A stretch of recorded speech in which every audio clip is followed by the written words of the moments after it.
இன்றைய நாளுக்கான கர்த்தர் தந்த பைபிள் வசனம். என்னை நோக்கிக் கூப்பிடு, அப்பொழுது நான் உனக்கு உத்தரவு கொடுத்து, நீ அறியாததும் உனக்கு எட்டாததுமான பெரிய காரியங்களை உனக்கு அறிவிப்பேன். எரேமியா 33:3 வசனத்தின் விளக்கம்.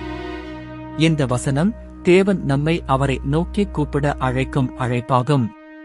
நாம் நெருக்கத்தில் இருக்கும்போதோ, குழப்பத்தில் இருக்கும்போதோ, தீர்வு தேடும்போதோ தேவன் கூறுவது ஒன்று: நீ என்னை நோக்கிக் கூப்பிடு.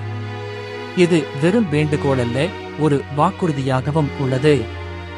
நாம் அவரை நோக்கி கூப்பிடும்போது அவர் நமக்கு பதில் அளிப்பார்.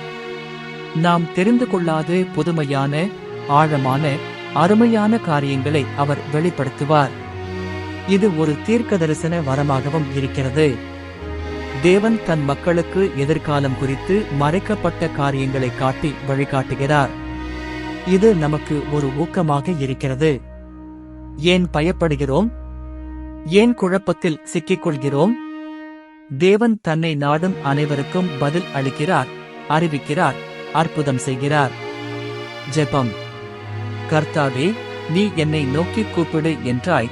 நான் இப்பொழுது என் இருதயத்தை திறந்து உம்மை நாடுகிறேன். உம்முடைய வார்த்தைக்கு என் நன்றி செலுத்துகிறேன். நான் அறியாத பெரிய காரியங்களை, எனக்கு எட்டாத காரியங்களை உம்முடைய கிருபையினால் எனக்கு வெளிப்படுத்தும்.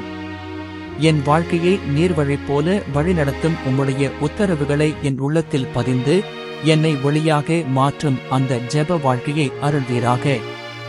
என் பிரார்த்தனைகளுக்கு பதில் அளிக்கிற கர்த்தாவே, உம்மேல் என் நம்பிக்கையை வைக்கிறேன். உம்முடைய நேரத்தில், உம்முடைய வழியில் பெரிய காரியங்களை எனக்காக செய்திடும் என நம்புகிறேன். இயேசு கிறிஸ்துவின் நாமத்தில் ஜெபிக்கிறேன் பிதாவே, ஆமேன்.